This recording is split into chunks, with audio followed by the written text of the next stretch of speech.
And whether that is financially, whether that is in love, whether that is in a kind word, whenever you don't allow yourself an opportunity to give, you are stopping the flow of you receiving. Mm-hmm. Hey, yo, pimping on the east side. I know this a West Coast beat, but it's a freestyle. I've been kinda stressed and I freaked out. Good thing I got a brain that can reroute. That shit ain't got nothing to do with me.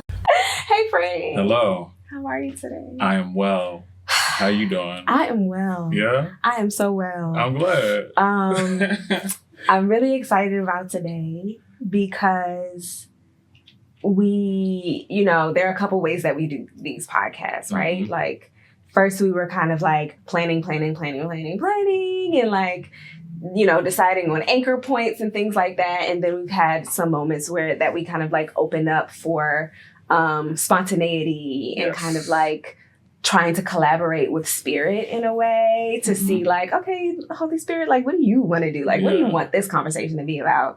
And so this one, we're kind of like collaborating with spirit on this one. For sure. And kind of just seeing what comes from it. And I think one of the reasons why I wanted to do it is because we had that time where we kind of just sit down and we check in with each other. And I think spiritually and energetically, I'm in a different place than what we had planned. Yeah. And so I wanted to lean into that. All right, lean on. So I had an experience a couple of days ago that was like really rattling for me. And even just thinking about it, I'm like, I don't want to cry. I had just so much happened to me within like a short span of time. As y'all know, it was tax season. And I got hit really, really hard. And it was very frustrating to me because, I got hit and I knew that it was coming, but I didn't know that it was coming at the magnitude that it came at me. And so I was very much proactive and prepared, but I wasn't prepared for that. Right, like you're running my pockets, both. Right. Oh, front and back. Got it. Yeah. And so when it happened, like I was very shocked and I was very frustrated and I was like very down on myself.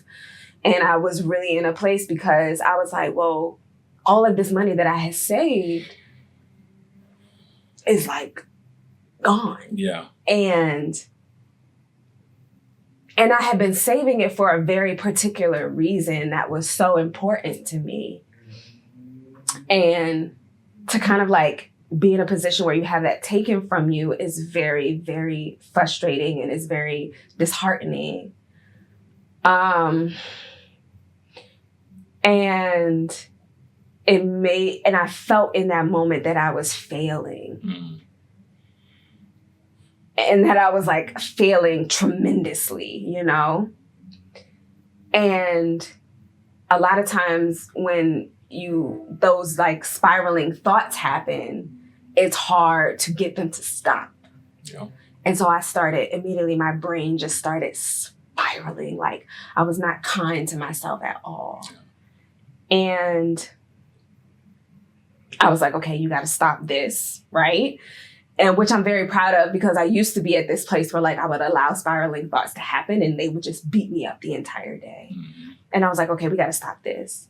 And so I stopped it and I started speaking, the right things over myself and encouraging myself and being kind to myself.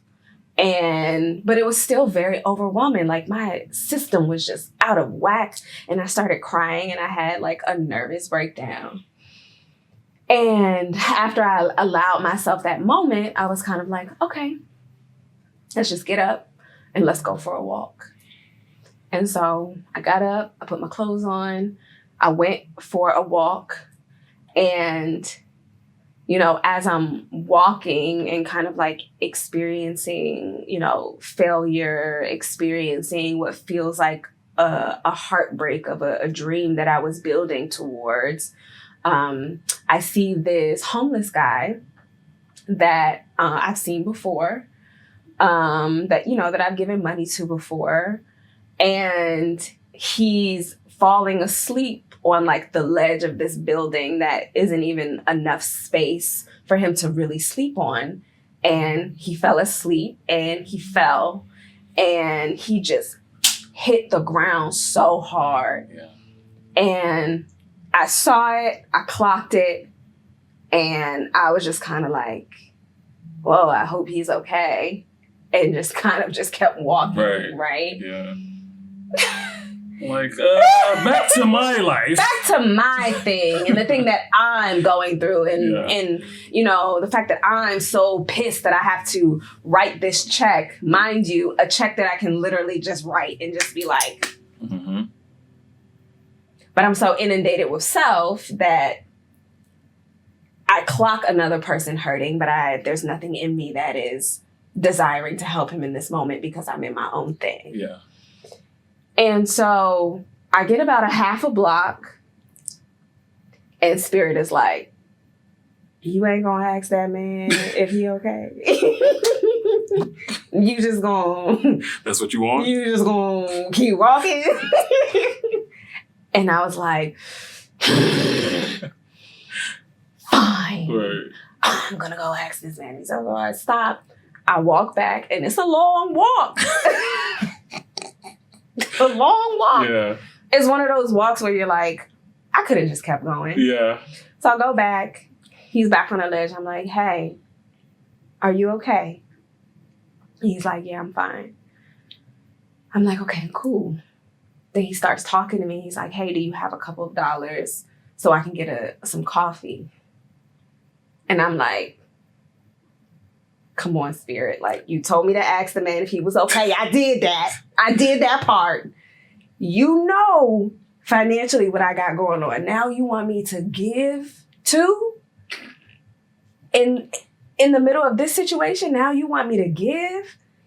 And I was like, no, I'm sorry. I don't have any. I don't have any money. And I walked away and I got about 3 steps this time. And Spirit was like, for real? You don't got $2 for a cup of coffee? Yeah. As blessed as you are, you don't got $2 for a cup of coffee? And I had my back turned towards him and I was like, and I turned back around and I was like, what kind of coffee you want? Yeah. He was like, I like it light and sweet. And I was like, you like it light and sweet? All right, I got you. He was like, I'll be here.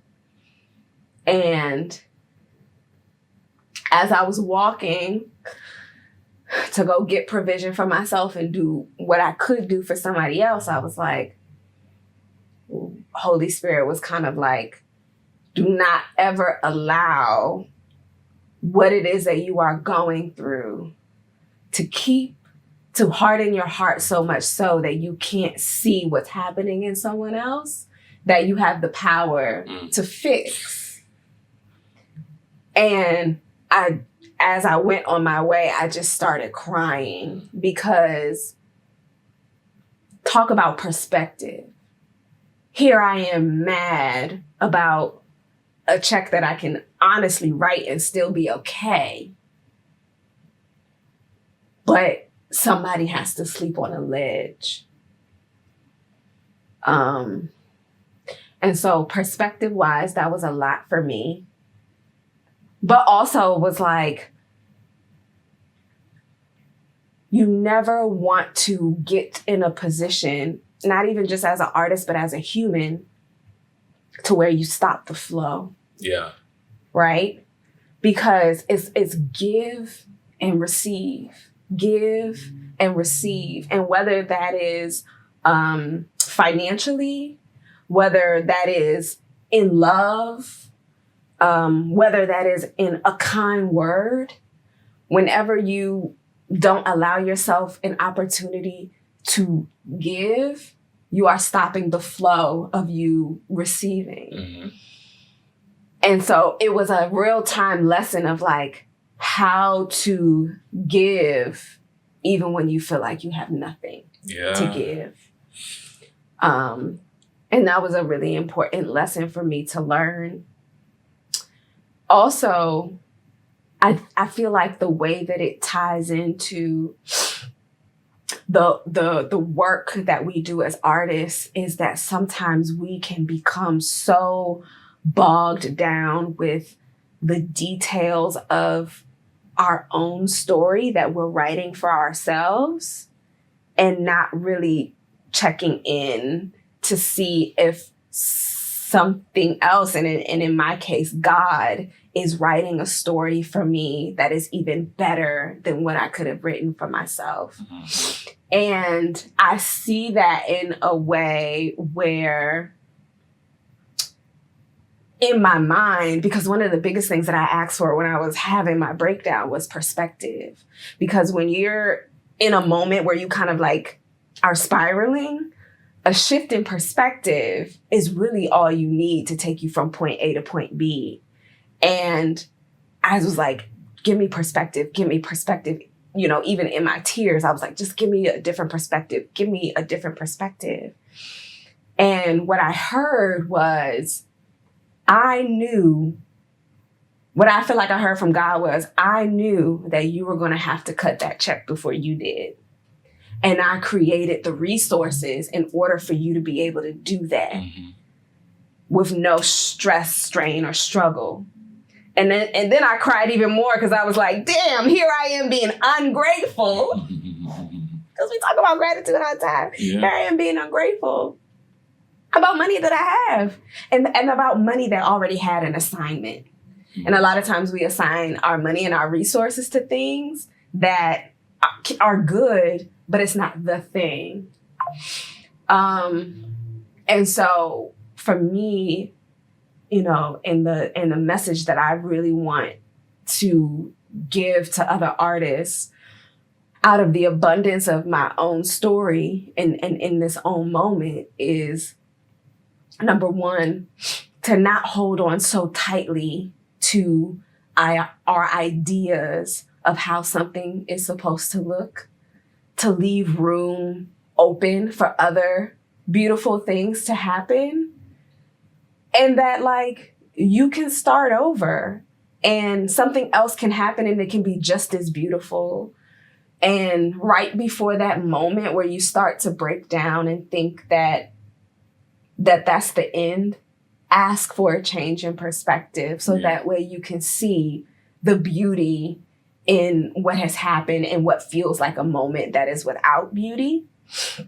And so I'm very grateful for that change in perspective for myself. And I'm very grateful that just like I was able to save that money before, I can do it again. Absolutely. So yeah, that's where I am. I don't know. I feel like I want the name of like the episode to be like, shit just got real. That's fitting.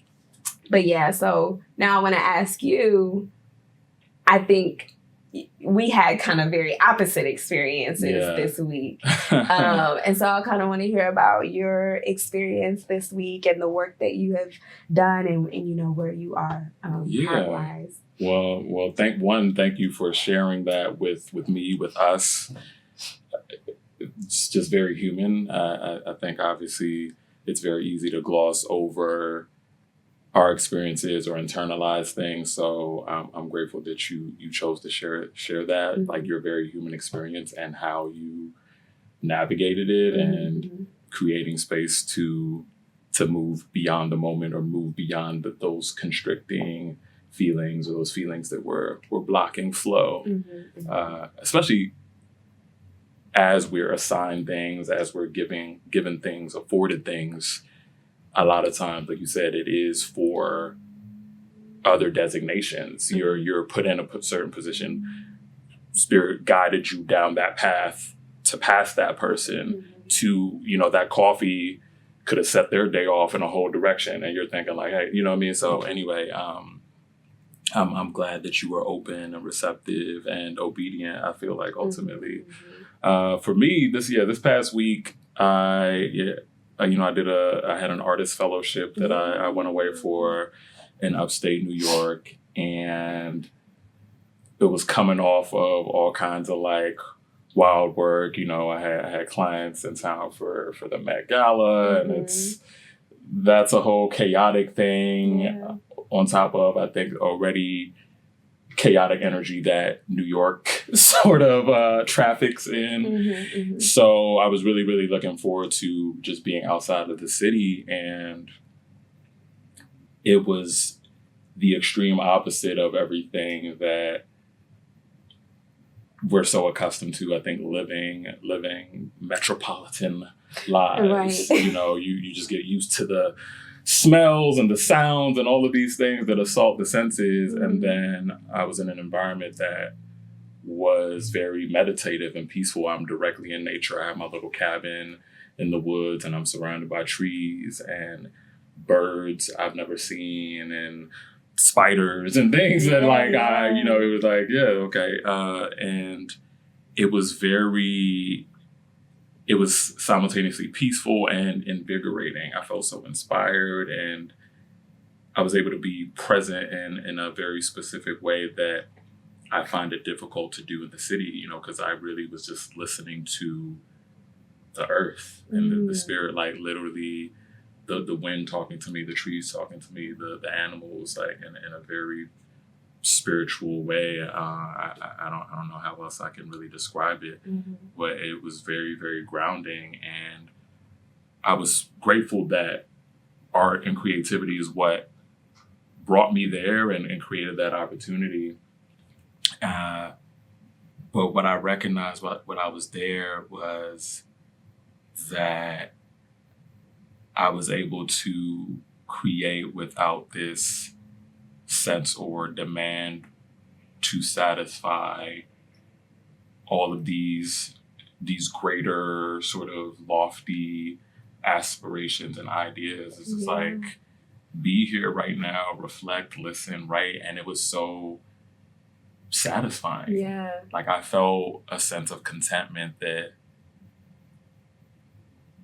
is, I'd say, generally pretty hard to come by. Because you were in your not only were you in nature, but you were in your natural state of being. Yeah, yeah. It felt like I feel like the purest form of creation for artists is just us being uninhibited in that flow. We're directly plugged into the source, and we're channeling, and these things are coming out through us, and it's not necessarily so that I can perform. I can step on a stage and do X, Y, Z, but this is just me. So nobody might ever see this thing that I'm making right now or might hear it. I'm just here right now, and that feels like enough. Yeah. I feel like I always struggle with that idea of enough. Is this good enough? Yeah. Have I done enough to earn the respect or the attention or the whatever for my art? And I wasn't concerned with any of that. It was just like, wow, I'm so grateful to be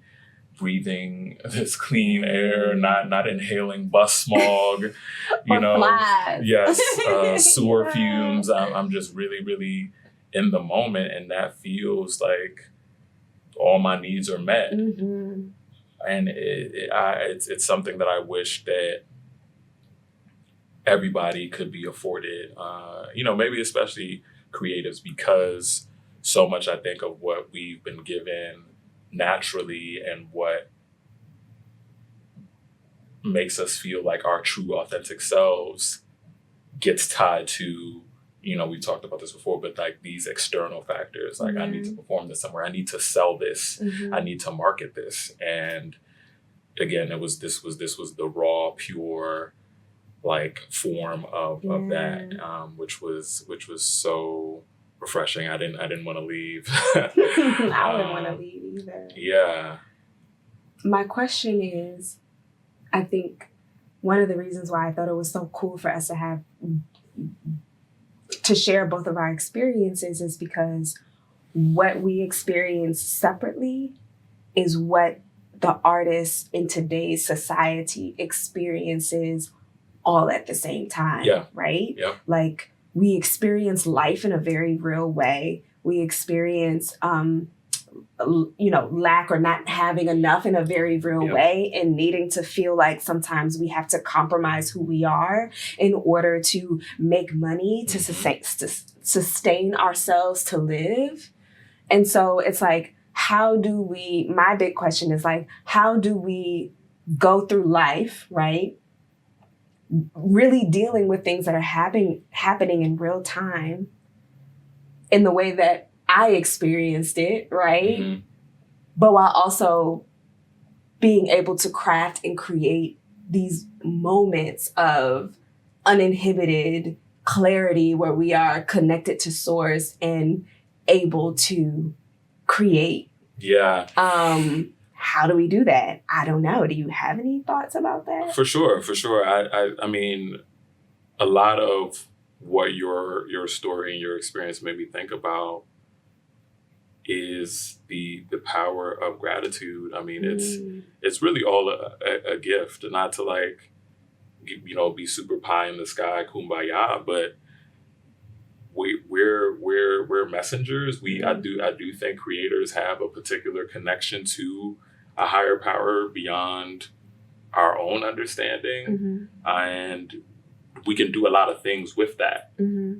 We can use that for negative purposes if we choose to. There's people who operate in that way. So I think for me, when I've been challenged, saying, you're working that much harder, or like you said, maybe compromising just so you can have a little cushion. Oh, I was able to save up this much this month. It's my first time being able to do that. I was able to take myself on that little trip, and so it can feel like a bigger loss, but it's like it was all a gift anyway. Yeah. Oh, wow. It was all a gift anyway. You weren't guaranteed that.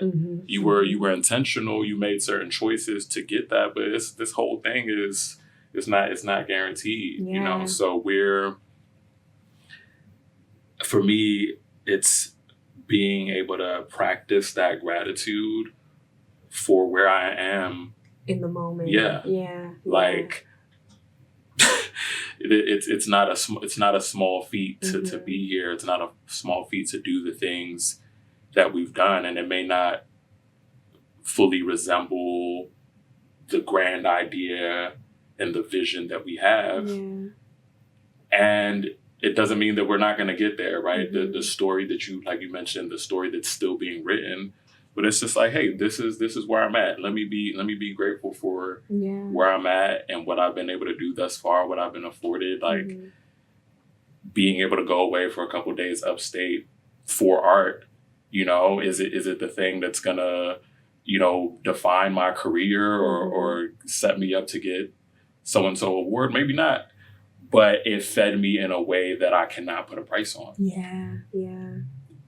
And so allowing myself to have that, because I was recharged, I was reinvigorated. I could come here and have this conversation with you. I could listen in a particular way when you shared with me what was going on. So I think having gratitude and being willing, the same way that we use our art, I think for the benefit of society, for the world at large, it's like those blessings, the resources and things that we gain from being who we are in the world is ultimately so that we can bless one another the same way that we do with our art. So I think being willing to like participate in the exchange, in that flow. Like I've been given so much. I ain't got it all. What I mean? It happened. I don't got it all yet. Things get difficult at times, but knowing that, there's people who are sleeping on a ledge and experiencing greater difficulties, and I'm in a place to see that person or to bless them in a particular way. Why wouldn't I? Yeah. I think it's also about understanding kind of like the transient nature of things. Like nothing lasts forever, and so this state that I am in right now in this moment is not a forever state. And so understanding that and capturing those moments, especially the moment that you had of kind of like this like unadulterated creativity and being in that space, capturing that and figuring out how you can recreate it. Whether that's deciding that you're going to put that thing down that you don't want to do and being intentional about going outside and sitting with nature and putting on some headphones and saying, I'm going to be with spirit in this moment. I feel like it's a form of worship. To me, that was also the gratitude. Mm-hmm. Being there now, like all the other stuff is still there. The emails and things, they'll be there when I get back. Yeah. So yeah. I think there are a couple of things that I want to see for us in this conversation moving forward, because just like the conversation about collaboration, we feel like is a part 2. I think this may have a part 2 and a part 3 to it. Yeah. And maybe we talked about this already, but like how really having an in-depth conversation about how to create space to experience what you experienced in nature, because a lot of artists don't have, like, you don't want to have to go upstate and buy space in order to be creative all the time, right? Sure. So how do we create that within our own space? But also having the mini breakdown that I had, I think we should have a conversation with the therapist, We should have a conversation with a therapist and offer people who are listening to us resources on how to deal with that. Absolutely. Because we all deal with it in more ways than one. And I think having a professional around to help us all out would be helpful, because I ain't no doctor, right? Like, we can give people what we do, but having a professional here with us, I think would be super helpful. Yeah, for sure. And along with that, though, I would say if there's one takeaway to offer people, would be being super intentional with creating space for replenishment. Yeah. I know that self-care gets thrown around a lot, and I didn't necessarily think of my trip as that, but carving out time where it's like you're not performing anything. Yes. It's not about satisfying anybody else's demand or external need. Really, I'm just going to be here right now. I'm just meditating. I'm just listening. I'm just enjoying stillness and seeing what emerges from that, even if it is a moment of release as tears. Yeah. Ooh. Yeah. Talk about it. I think for me, the takeaway would be allow enough space for another possibility to emerge. Especially if the possibility that is in front of you is negative. Yeah. Allow space for there to be another reality. Yeah. A reality where gratitude is involved, a reality where the best outcome is involved, and a reality where everything works out for your good. Yeah. Yeah. And it always does. And it always does. Like, I know you're going to get that money back and then some, because you chose to listen and be obedient. It's like, God's like, I got you. Like you said, it was already set aside for that anyway. And I put you in position to receive and to reap. And there's more to come. So. Come on. Yeah. Listen up. Artists. Non-artists. Art adjacent. We want you to be a part of the combo. Let us know what you think by leaving us a review on Apple Podcasts.